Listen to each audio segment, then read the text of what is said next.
Hello friends, स्वागत है आप सभी का nurses guidance point YouTube channel में।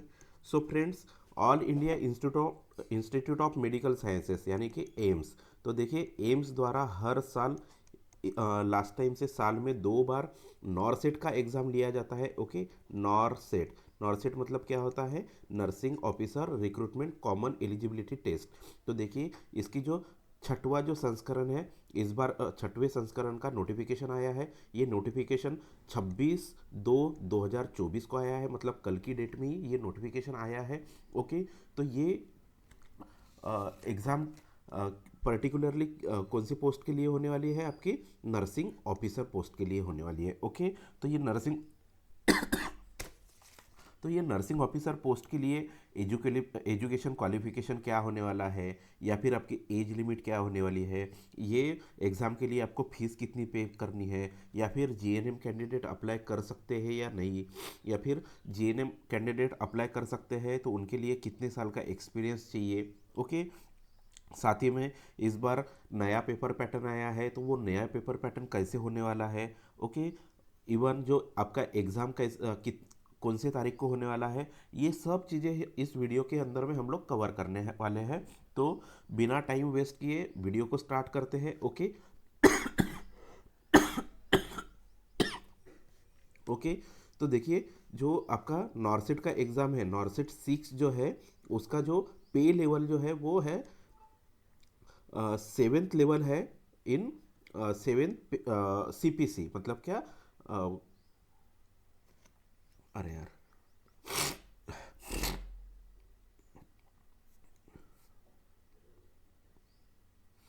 7th सीपीसी मतलब क्या? 7th पे कमीशन के अंदर में पे लेवल 7 है, जिसका ग्रेड पे होने वाला है 4600, जिसमें आपका बेसिक सैलरी रहेगी 44,900, जिसके ऊपर आपको टीए, डीए, एचआरए, ये सब चीज़ें मिलने वाली है। Uniform allowance and nursing allowance भी इसमें इंक्लूड होता है। तो करीब करीब ये सैलरी हो जाती है 80 to 85,000। ओके, तो ये 80 to 85,000 क्यों? देखिए, जो बड़ी सिटीज़ है वहाँ पे ज़्यादा सैलरी रहेगी, क्योंकि वहाँ पे एचआरए ज़्यादा होता है। और जो मीडियम या फिर स्मॉल सिटीज़ है वहाँ पे एचआरए कम होगा, तो वहाँ पे ऑब्वियसली सैलरी भी कम होने वाली है। ओके, तो यहाँ पे आपको इसेंशियल क्वालिफिकेशन का क्राइटेरिया दिख रहा होगा। ओके, तो इसेंशियल क्वालिफिकेशन क्या है? एक तो आपके पास में बीएससी ऑनरेबल्स इन नर्सिंग चाहिए, either BSc nursing from an Indian nursing council या फिर state nursing council recognise institute. Okay, तो आपका जो बीएससी नर्सिंग कंप्लीट हुआ है वो स्टेट रिकॉग्नाइज चाहिए, स्टेट नर्सिंग काउंसिल से, या फिर आईएनसी से भी रिकॉग्नाइज रहा तो भी चलता है। ओके, साथ ही में यहाँ पर बीएससी पोस्ट सर्टिफिकेट मतलब क्या? पोस्ट बेसिक बीएससी नर्सिंग का भी आपका क्वालिफिकेशन होगा तो भी आप इलिजिबल है। और साथ में आपके पास में registered as nurse and midwife with state और इंडियन नर्सिंग काउंसिल, तो आपका रजिस्ट्रेशन होना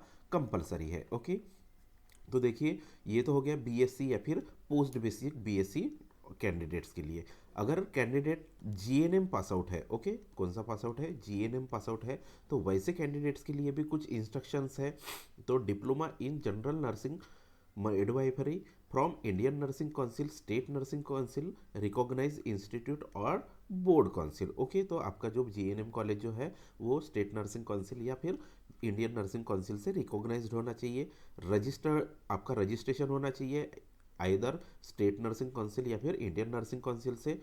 ओके, साथ ही में आपको दोस्तों 2 इयर्स एक्सपीरियंस होना भी कंपलसरी है। ओके, तो 2 इयर्स एक्सपीरियंस इन कितने बेडेड हॉस्पिटल? 50 बेडेड हॉस्पिटल का आपके पास में एक्सपीरियंस होना चाहिए after acquiring education qualification mentioned above as applicable for all participant in the AIIMS. तो देखिए, ये जो 2 साल का जो एक्सपीरियंस है ना, जिस दिन आप कॉलेज से पास आउट होते हैं और पास आउट होने के बाद में अगर आप कहीं जॉब करना स्टार्ट करते हैं, तो वैसा एक्सपीरियंस काउंट होने वाला नहीं है आपका। ओके, आपका एक्सपीरियंस कब से काउंट होने वाला है? आप पास आउट होते हैं, आपका स्टेट नर्सिंग काउंसिल या फिर इंडियन नर्सिंग काउंसिल में आपका रजिस्ट्रेशन होता है, और उसके बाद से जब आप जॉब करना स्टार्ट करते हैं तो वो वाला एक्सपीरियंस आपका काउंट होने वाला है। ओके, तो फिर यहाँ पर दिया गया है एज लिमिट, तो जो for all AIIMS between 18 to 13 years, तो मिनिमम एज आपकी 18 ईयर्स होना चाहिए और मैक्सिमम एज कितनी होनी चाहिए, 30 ईयर्स। ओके, तो 30 ईयर्स किसके लिए, जो यू आर कैंडिडेट्स है, यू आर कैंडिडेट मतलब कौन से, अनरिजर्व कैटेगरी से जो बिलोंग करते हैं उनके लिए 30 ईयर्स है, और जो SC STs OBCs EWS जो है उनके लिए अलग से क्राइटेरिया दिया है, मतलब उनके लिए एक एज रिलैक्सेशन दिया है, तो वो एज रिलैक्सेशन भी हम लोग आगे देखने वाले हैं। साथ ही में हम लोग देखने वाले हैं कि अप्लीकेशन फ़ीस, तो देखिए जो कैंडिडेट्स जनरल या फिर OBC कैंडिडेट्स हैं उनके लिए 3000 रुपीज़ पे करना है, या फिर जो कैंडिडेट्स SC ST और EWS कैंडिडेट्स हैं उनके लिए 2400 रुपीज़ पे करना है। ओके, और जो कैंडिडेट डिसेबिलिटीज है, मतलब पर्सन विद डिसेबिलिटीज़ है, उनके लिए फीस का एग्जम्पशन है, उनमें किसी भी प्रकार की फीस भरना नहीं है। ओके, तो आप ये जो फीस है ये ऑनलाइन पे करना है through debit card, credit card, net banking. Okay, साथ ही में दोस्तों एक बार आपने फीस पे कर दिया तो कोई भी सरकमस्टांसेस में आपकी फ़ीस रिटर्न होने वाली नहीं है या फिर रिफंड होने वाले नहीं है। ओके, लेकिन यहाँ पर एक कंडीशन ऐसी भी दी गई है कि जो कैंडिडेट SC और ST कैटेगरी से बिलोंग करते हैं, ओके, SC और ST कैटेगरी से बिलोंग करते हैं, उन्होंने समझो एक बार एग्जामिनेशन फीस दिए, ओके, उसके बाद में प्री में अगर अपेयर होते हैं, ओके, आइदर उनका सिलेक्शन या फिर वो मेंस के लिए क्वालिफाई होते हैं नहीं होते हैं डजेंट मैटर, अगर प्री में वो अपेयर होते हैं एग्ज़ाम के लिए तो उनकी जो 2400 रुपीज़ की जो फीस थी वो फीस पूरी की पूरी रिफंड की जाएगी। ओके, तो फिर बाद में क्या दिया गया है, ये देखिए यहाँ पर एकदम इम्पॉर्टेंट वाली इंस्ट्रक्शन दी गई है कि ऑनलाइन CBT मतलब क्या होता है,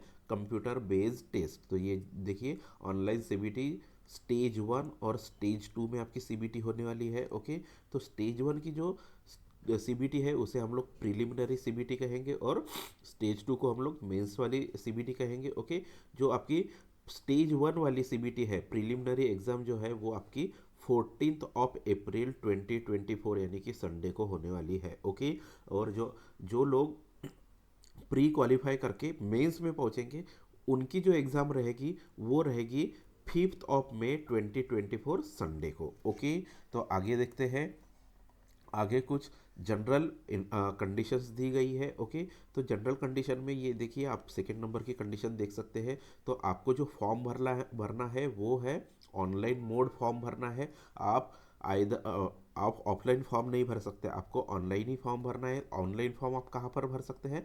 www.aimsexams.ac.in ये वाली वेबसाइट पर जाकर ऑनलाइन एप्लीकेशन फॉर्म भरना है। ओके, जब आप ऑनलाइन फॉर्म एप्लीकेशन भरेंगे, ओके, उसके बाद में एक प्रिंट आउट निकलेगी। ओके, तो ये प्रिंट आउट आपको फ्यूचर रेफरेंसेस के लिए आपके पास में सेफ रखना है। ओके, ये प्रिंट आउट आपको एम्स को भेजना नहीं है, इसके साथ में कोई भी डॉक्यूमेंट्स लगाकर भेजना नहीं है, सिर्फ आपके पास में ये फ्यूचर रेफरेंसेस के लिए भरना है। ओके, तो ये ऑनलाइन एप्लीकेशन आप कब से भर सकते हैं, 26/2/2024 मतलब कल के डेट से ही ये फॉर्म ओपन हो गए हैं, और लास्ट कब है, 17 मार्च 2024 अप टू 5 PM तक आप भर सकते हैं। ओके, तो लास्ट डेट क्या रहेगी आपकी, 17 मार्च रहेगी। ओके, तो यहाँ पर क्लियर कट लिखा गया है, however all the applicants are advise to keep a copy registration with slip, okay, along with the proof of payment, जो आप पेमेंट करेंगे उसका वो एक सर्टिफिकेट मिलता है। ओके, वो भी आपको आपके पास में रखना है फॉर देयर रिकॉर्ड्स।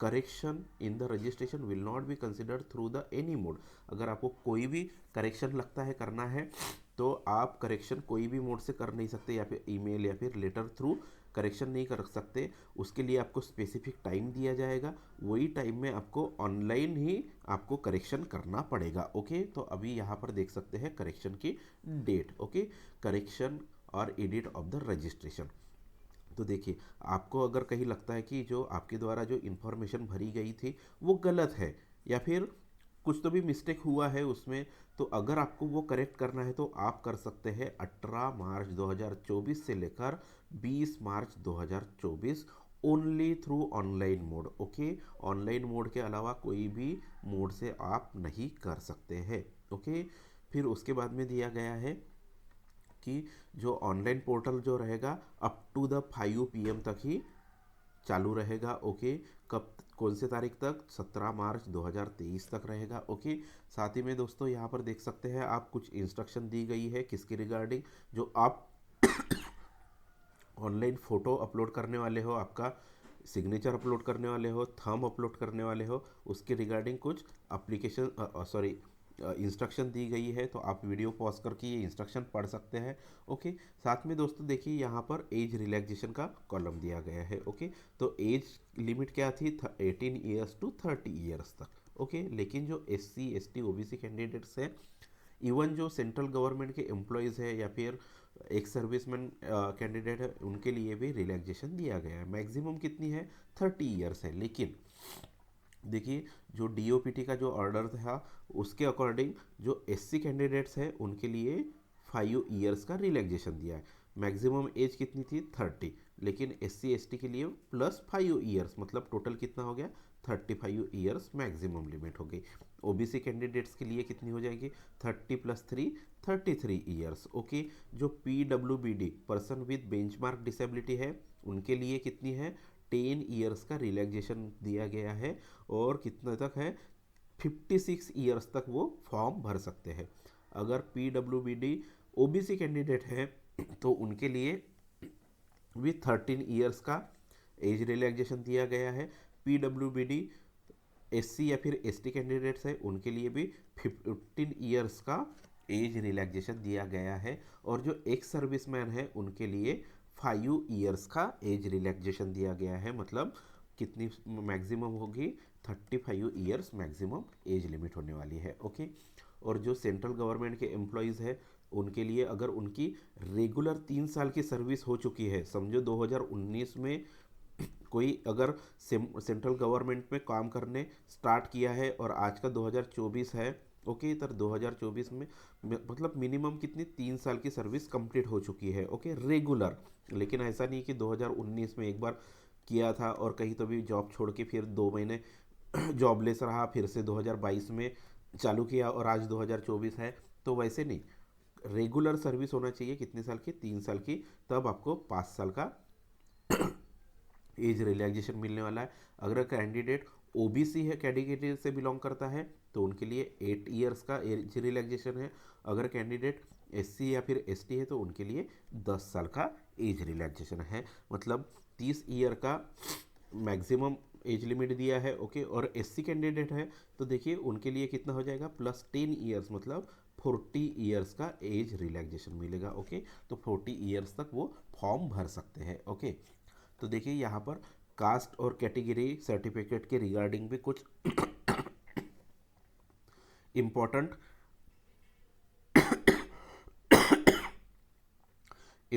इंस्ट्रक्शंस दिए गए हैं। जो कैंडिडेट्स SC ST और OBC है उनके लिए वैलिड कास्ट सर्टिफिकेट बनाना जरूरी है, prescribe format by the competent authority. Okay, और जो कैंडिडेट OBC है वैसे कैंडिडेट्स के लिए NCL सर्टिफिकेट, मतलब क्या? नॉन क्रिमिलियर सर्टिफिकेट बनवाना कंपलसरी है। और ये जो नॉन क्रिमिलियर सर्टिफिकेट है वो कब से बनना चाहिए या फिर कब तक का होना चाहिए? 1 अप्रैल 2023 से लेकर 31 मार्च 2024 के बीच का ही होना चाहिए। इसके पहले का भी नहीं होना चाहिए या फिर 31 मार्च 2024 के बाद का भी नहीं होना चाहिए। इसके बीच वाला दोनों डेट इंक्लूड है। अगर आपने 1 अप्रैल 2023 को भी इशू किए होंगे तो भी एक्सेप्टेबल रहेगा, या फिर 31 मार्च 2024 का भी इशुएंस डेट है वो भी एक्सेप्टेबल रहेगा, लेकिन इसके बाद या फिर इसके पहले वाला नहीं होना चाहिए। ओके, साथ ही में दोस्तों यहाँ पर कास्ट सर्टिफिकेट के बारे में भी कुछ इंस्ट्रक्शंस दी गई है। ओके, जो कास्ट सर्टिफिकेट रहेगा OBC का, OBC कैंडिडेट्स के लिए वो सेंट्रल का कास्ट बनाना कंपलसरी है। ओके, स्टेट का कास्ट नहीं चलेगा इसमें। सेंट्रल का कास्ट सर्टिफिकेट, सेंट्रल का जो फॉर्मेट है उसके अकॉर्डिंग ही होना चाहिए। ओके, साथ में दोस्तों यहाँ पर EWS कैटेगरी के कैंडिडेट्स के लिए भी कुछ इंस्ट्रक्शंस है। तो देखिए EWS कैंडिडेट्स के लिए भी वही सेम क्राइटेरिया जो NCL का क्राइटेरिया है, जो EWS सर्टिफिकेट जो है वो आपका 1 अप्रैल 2023 से लेकर 31 मार्च 2024 के बीच का इश्यूएंस होना चाहिए। ओके, 1 अप्रैल 2023 के पहले का नहीं, या फिर 31 मार्च 2024 के बाद का नहीं होना चाहिए। ओके, दोनों डेट इंक्लूड्स है। ओके, लेकिन इसके बाद का नहीं, इसके पहले का नहीं, या फिर इसके बाद का नहीं होना चाहिए। ओके, फिर बाद में दोस्तों यहाँ पर आप देख सकते हैं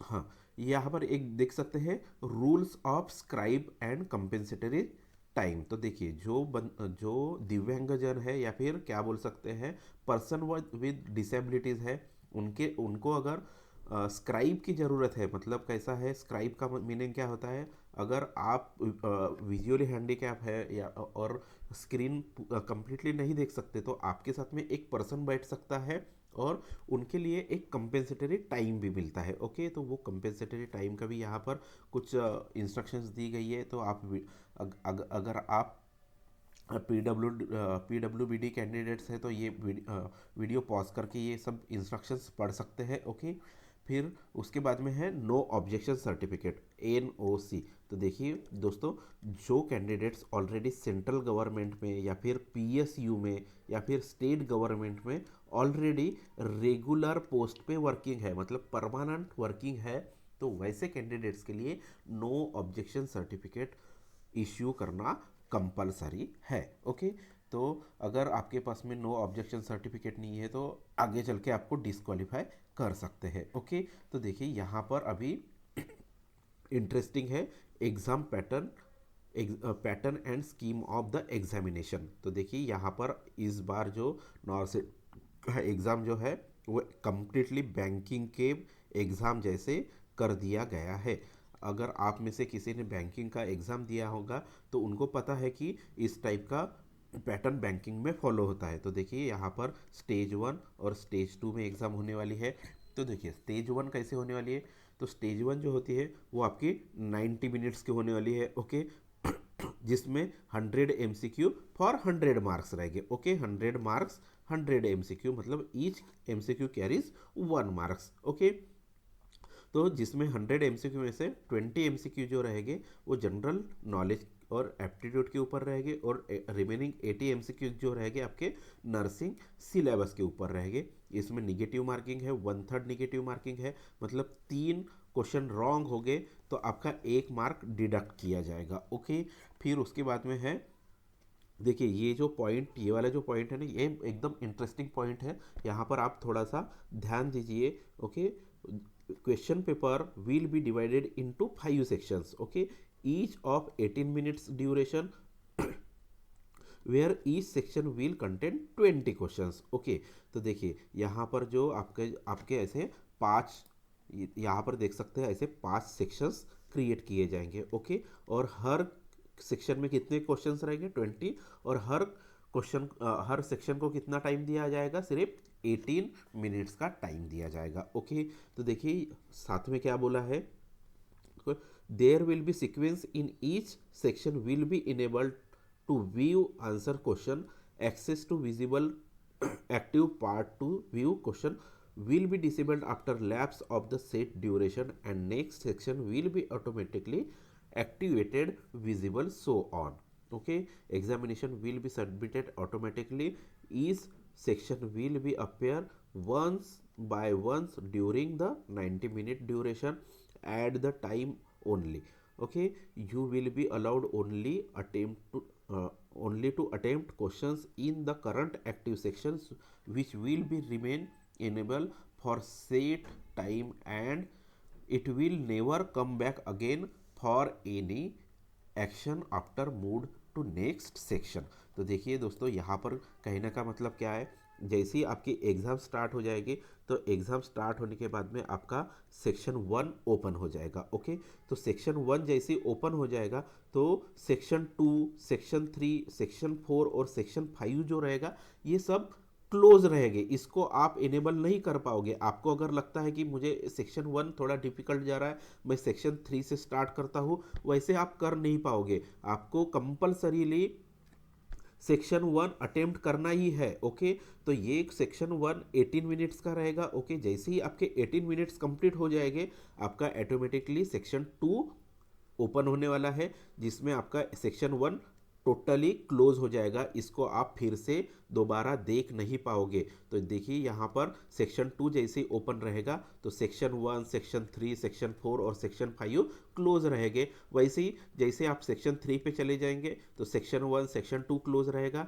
सेक्शन 3 ओपन रहेगा, सेक्शन 4 और सेक्शन 5 क्लोज रहेगा। तो देखिए यहाँ पर कैसे होगा, जो 18 मिनट्स में आपको 20 क्वेश्चंस अटेम्प्ट करना है। अगर आपने वो 20 क्वेश्चंस भले चाहिए 10 मिनट में कंप्लीट कर लिए होंगे, फिर भी आपको कंपल्सरीली 18 मिनट्स वेट करना पड़ेगा। ओके, सेक्शन क्लोज होने तक आप जोर जबरदस्ती सेक्शन क्लोज करके सेक्शन 2 पर नहीं जा सकते। ओके, तो समझ के चलिए, आपके अगर 20 क्वेश्चंस 18 मिनट में कंप्लीट नहीं होते हैं, 18 मिनट में आपने सिर्फ 15 ही क्वेश्चन अटेम्प्ट करे। ओके, आपके क्वेश्चन कितने बचे, रिमेनिंग 5 क्वेश्चंस बचे हैं। ओके, तो ये 5 क्वेश्चंस आप लेटर ऑन सॉल्व नहीं कर पाओगे। जैसे ही आपका सेक्शन 2 ओपन हो जाएगा, तो ये 5 क्वेश्चन आपके लैप्स हो जाएंगे। ओके, तो आपको केयरफुल रहना है कि 18 मिनट्स में आपको 20 क्वेश्चंस एनी हाउ अटेम्प्ट करना है। ओके, तो देखिए जैसे ही आपका सेक्शन 4 ओपन हो जाएगा, ओके, तो सेक्शन 3 ऑटोमेटिकली क्लोज हो जाएगा, सेक्शन 2 ऑटोमेटिकली क्लोज हो जाएगा, सेक्शन 1 भी ऑटोमेटिकली क्लोज हो जाएगा और सेक्शन 5 भी क्लोज रहेगा। ओके, सिर्फ आप सेक्शन 4 ही अटेम्प्ट कर पाओगे। सेम प्रोसीजर आपकी प्री में भी होने वाली है, सेम प्रोसीजर आपकी मेंस एग्जाम में भी होने वाली है। तो आपको इतना केयरफुल रहना है कि हर 18 मिनट्स में आपको 20 क्वेश्चंस अटेम्प्ट करना कंपलसरी है। ओके, सो बाद में हम लोग देखते हैं। तो यहाँ पर आप list of the qualified candidates for stage 2, तो देखिए ये जो लिस्ट जो रहेगी, ये 5 टाइम्स लिस्ट रहेगी। ओके, हर कैटेगरी के 5 टाइम समझ के चलो। अगर 500 वैकेंसीज यूआर के लिए है, तो इसके 5 टाइम्स मतलब कितने हो गए, 2500। समझ के चलिए 200 वैकेंसीज अगर ओबीसी कैंडिडेट्स के लिए है, तो इसके 5 टाइम्स मतलब 1000 वैकेंसीज रहेगी। ओके, समझ के चलिए अगर 50 वैकेंसीज एससी के लिए है, उसके 5 टाइम्स मतलब 250 वैकेंसीज, 250 लोगों को स्टेज 2 के लिए ऑफर किया जाएगा या फिर बुलाया जाएगा। ओके, सेकेंड स्टेज है स्टेज 2 नॉर्सेट मेंस। तो देखिए यहाँ पर भी 100 MCQ है 100 मार्क्स के लिए, इसमें भी 1/3 नेगेटिव मार्किंग है। यहाँ पर भी 5 सेक्शंस है फॉर 18 मिनट्स इस सेक्शंस, और ईच सेक्शंस में 20 क्वेश्चंस होने वाले हैं। ओके, तो देखिए यहाँ पर क्वालिफाइंग परसेंटेज का भी एक क्राइटेरिया दिया गया है। तो आप क्वालिफाई कैसे कर पाओगे, जैसे ही आपका जो कैंडिडेट यूआर या फिर ईडब्ल्यूएस है उनके लिए 50% है, जो कैंडिडेट ओबीसी है उनके लिए 45% मिनिमम लेना ही है, जो कैंडिडेट एससी या फिर एसटी है उसके लिए 40% मार्क्स लेना कंपलसरी है। ओके, और एडिशनल 5% का बेनिफिट दिया गया है किसके लिए, जो candidate U R E W S है या फिर O B C P W B D है या फिर S C S T P W D B है, तो उनके लिए 5% का और रिलैक्सेशन दिया गया है। Generally S C S T के लिए कितना दिया गया है 40%, लेकिन यहाँ से 5% माइनस कर दीजिए, मतलब 35% का क्राइटेरिया रखा गया है जो पर्सन विद बेंचमार्क डिसेबिलिटी के कैंडिडेट्स हैं उनके लिए। ओके, तो देखिए ये जो एग्ज़ाम जो होने वाला है सीबीटी जो होने वाला है वो मल्टीपल शिफ्ट्स में होने वाला है। तो यहाँ पर नॉर्मलाइजेशन प्रोसेस कम होने वाला है, अप्लीकेबल है। ओके, तो अगर आपका स्कोर टाई होता है तो वैसी सिचुएशन में जो डेट ऑफ बर्थ को कंसिडर किया जाएगा। जिसकी डेट ऑफ बर्थ मतलब एज जिसकी ज़्यादा होगी उसको ज़्यादा बड़े ऊपर वाले प्लेस पे प्लेस किया जाएगा, और जिसकी डेट ऑफ बर्थ कम है मतलब जो एज से छोटा है उसे नीचे रखा जाएगा। ओके, अगर डेट ऑफ बर्थ मैच करती है दोनों की भी, तो जिन्होंने कम से कम रॉन्ग किए हैं उनको ऊपर रखा जाएगा और जिन्होंने ज़्यादा रॉन्ग किए हैं उनको नीचे रखा जाएगा। ओके, फिर उसके बाद में जो सिलेबस है, जो सिलेबस जो है आपका नर्सिंग का कंप्लीट सिलेबस रहने वाला है। ओके, तो ये जो preparation of merit list and allocation of seats, तो देखिए दोस्तों यहाँ पर एक बात बताने लायक है कि जो आपकी जो एग्ज़ाम है वो सिर्फ क्वालिफाइंग नेचर की है। इसके जो मार्क्स है वो आपके फाइनल मेरिट लिस्ट में कंसिडर नहीं किए जाएंगे। आपके फाइनल मेरिट लिस्ट में कौन से मार्क्स कंसिडर होने वाले हैं? मेंस एग्ज़ाम के मार्क्स कंसिडर होने वाले हैं। ओके, फिर दोस्तों यहाँ पर आप देख सकते हैं कुछ इंस्ट्रक्शंस दी गई है। ओके, साथ ही में यहाँ पर एक लिस्ट दी गई है। अभी फ़िलहाल तो यहाँ पर कितने 14 एम्स की लिस्ट दी गई है। तो ये जो फिलहाल जो रिक्रूटमेंट निकली है वो 14 एम्स के लिए निकली है। लेटर ऑन कुछ एम्स की वैकेंसीज इसमें बढ़ सकती है या फिर कुछ एम्स की वैकेंसी इसमें कम भी हो सकती है। ये सब राइट्स एम्स की तरफ रिजर्व रहते हैं, हम लोग इसमें कुछ भी इंटरफेयर नहीं कर सकते हैं, लेकिन जनरली वैकेंसीज बढ़ती है। ओके, तो दोस्तों यहाँ पर अ,